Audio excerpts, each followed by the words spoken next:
नमस्कार, मी अपूर्वा माझ्या यूट्यूब चॅनलवर तुमच्या सर्वांचं मनपूर्वक स्वागत करते। आज तुमच्यासोबत मी एक अशी रेसिपी शेअर करणार आहे जी एकदम चटपटीत आहे, शिवाय लहानांपासून मोठ्यांपर्यंत सगळ्यांना आवडते। पण आज ही रेसिपी मी अशा पद्धतीने दाखवणार आहे की जी फक्त लहान बाळं तर खाऊच शकतात, पण मोठे देखील खाऊ शकतात। बाळाला तुम्ही जर बाहेरचा टोमॅटो सॉस जर खाऊ घातला तर बाळ हे अगदी आवडीने खातं, पण बाहेरचे टोमॅटो सॉस मध्ये कलर वगैरे टाकलेले असतात, तर त्यापेक्षा तुम्ही होममेड टोमॅटो सॉस करून नक्की खाऊ घाला तुमच्या बाळाला। त्यासाठी मी 1 किलो टोमॅटो घेतलेले आहे, ते स्वच्छ धुवून पुसले। एक छोट्या साईजचा कांदा, लसणाच्या 5-7 पाकळ्या हे आपल्याला आता कट करून घ्यायचं आहे। टोमॅटो कट करताना टोमॅटोचा जो देठाचा भाग आहे तो आपल्याला काढून घ्यायचा आहे। सर्व टोमॅटोंचा देठाचा भाग काढून आपल्याला टोमॅटो कट करायचे आहे। सर्व टोमॅटो, कांदा आणि लसूण मी कापून घेतलेला आहे। आता आपल्याला काही मसाले घालायचे आहे ज्याच्याने सॉसला चव तर छान येणार आहे, शिवाय बाळाची इम्युनिटी देखील स्ट्रॉंग होणार आहे। त्याच्यासाठी मी जिरं घेतलेलं आहे, दालचिनी, चक्रफूल, लवंग आणि मिरे।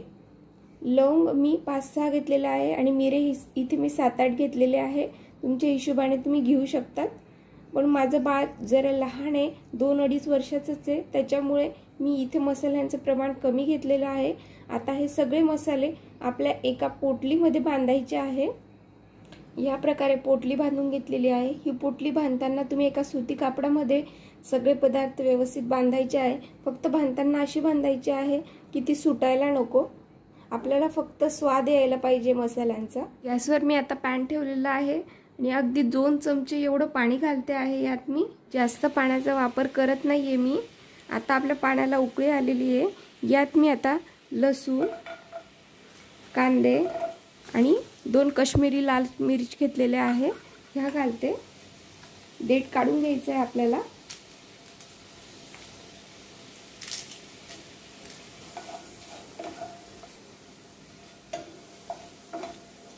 आता घालते आहे टोमॅटो।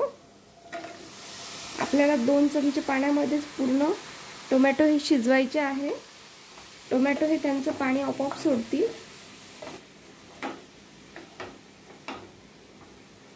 ही मसाल्यांची पोटली आपल्याला थोड्या वेळाने यात घालायची आहे। आत्ताच घातली तर ही तुटून जाऊ शकते। व्यवस्थित परतून घ्यायचं आहे आणि थोड्या वेळासाठी आपण याच्यावर झाकण ठेवूया।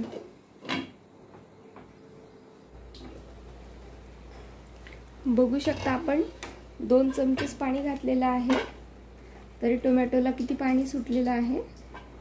त्याने त्याचं स्वतःचं पाणी सोडलेलं आहे टोमॅटोने। यातच आपल्याला आता पूर्ण टोमॅटो शिजू द्यायचे आहे। आता बऱ्यापैकी टोमॅटोचा गाळ होऊन गेलेला आहे। आता यात मी ही मसाल्यांची पोटली घालते आहे। फक्त जेव्हा आपण टोमॅटो हे परतू तेव्हा एवढं विचार करायचा आहे, फक्त आपली ही पोटली आहे ती सुटायला नको।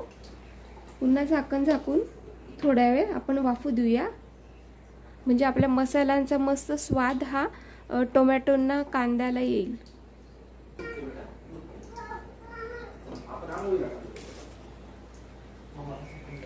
टोमॅटो हे आता मस्त शिजलेले आहे। आता मी गॅस बंद करते। टोमॅटो आता थोडा वेळ थंड होण्यासाठी ठेवते मी, आणि ही जी आपली मसाल्याची पोटली आहे ती देखील मी घेणार आहे। हे मसाले आपल्याला कोणत्याही भाजीमध्ये आपण वापरू शकतो। आता हे मिश्रण पूर्ण थंड होऊ देऊ। टोमॅटो आता बऱ्यापैकी आपले थंड झालेले आहे। आता हे टोमॅटो आपण मिक्सर ग्राइंडर मधून बारीक करून घेऊ। मिक्सर ग्राइंडर मधून काढल्यानंतर टोमॅटोची प्युरी ही अशी दिसेल। ही प्युरी चाळणीच्या मदतीने व्यवस्थित गाळून घ्यायची आहे।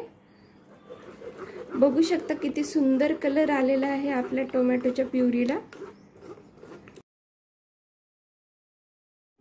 बाळाला जेव्हा तुम्ही धिरडे, एलने, डोसा, आप्पे खाऊ घालतात तेव्हा त्याच्यासोबत तुम्ही जर बाळाला आपला घरी बनवलेला होममेड असा टोमॅटो सॉस जर सोबत दिला तर बाळ ते अगदी आवडीने खाईल।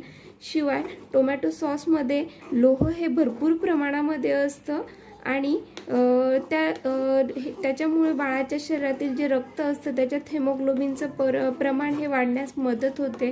आणि जे आपण म्हणतोय की टोमॅटोमध्ये लोह असतं ते टिकून राहण्यासाठी किंवा शोषून घेण्यासाठी कांदा हे मदत करतं. आणि आपण कांदा देखील घातलेला आहे, त्याच्यामुळे बाळासाठी हे एकदम हेल्दी असणार आहे. याच्याने बाळाला काही साईड इफेक्ट होणार नाही आहे.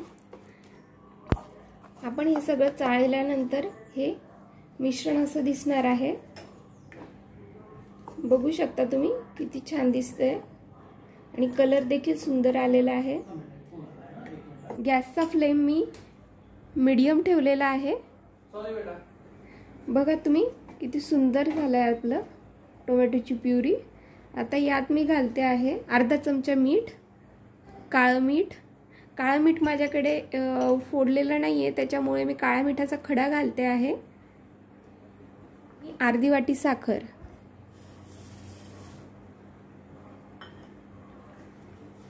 आता हे आपल्याला एकसारखं हलवत राहायचं आहे, म्हणजे आपल्या टोमॅटोच्या प्युरीचा कलर देखील चेंज होईल आणि ते घट्ट होईल. अजून सॉस हा आता आपला मस्त घट्ट होतोय. आपल्याला अजून 2-5 मिनिटं आपल्याला अजून गॅसवर ठेवायचे आहे. त्यानंतर आपला परफेक्ट टोमॅटो सॉस हा तयार होणार आहे. एकसारखं हलवत राहायचंय आता, कारण घट्ट होण्यात आलाय तो. तर एकसारखं हलवत राहायचंय. आता हे आपलं मिश्रण बऱ्यापैकी घट्ट झालेलं आहे. थंड झाला की तो अजून घट्ट होईल, त्यासाठी मी गॅस बंद करते. आणि आता आपण हा टोमॅटो सॉस थंड होण्यासाठी ठेवू. तेव्हा तुम्हाला मी दाखवते अजून कन्सिस्टन्सी कशी येते. थंड झाल्यानंतर बघू शकता तुम्ही सॉसची कन्सिस्टन्सी अशी असणार आहे.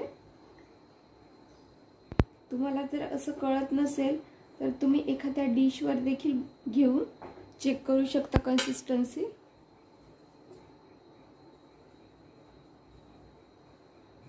सॉस टाकल्यानंतर जर तो असा पाण्यासारखा खाली जर आला नाही लगेच, तर समजून घ्यायचं आपला सॉस हा एकदम परफेक्ट बनलेला आहे. आता हा थंड झालेला सॉस एखादा काचेच्या बरणीमध्ये वगैरे तुम्ही स्टोर करू शकता. मी या प्रकारच्या बॉटलमध्ये हा स्टोर करते. ही बॉटल माझी आट्याची आहे, जी हवाबंद आहे बिलकुल. याच्यामध्ये मी सगळा सॉस हा काढून घेणार आहे. आता तुम्ही सॉसचा कलर सुद्धा बघू शकता, एकदम रेडीमेड सारखा कलर आलेला आहे याला. आणि टेस्टला देखील अगदी तसंच लागतं हे सॉस. होममेड आपला टोमॅटो सॉस आता रेडी आहे. बघू शकता तुम्ही त्याचा कलर सुद्धा किती सुंदर आहे. तुम्ही 2-3 वर्षाच्या काय 7-8 वर्षाच्या जरी एखाद्या मुलाला किंवा कोणाला खायला दिलं तर ते सुद्धा म्हणणार नाही की हा होममेड आहे. अगदी बाहेरचा असतो त्याप्रमाणेच तुम्हाला त्याची टेस्ट लागणार आहे आणि कलरला देखील अगदी तसाच आहे. तर ही रेसिपी तुम्ही नक्की ट्राय करा आणि तुमच्या बाळाला अगदी चटपटीत असे पदार्थ खाऊ घाला. तर चला भेटूया लवकर. Bye bye.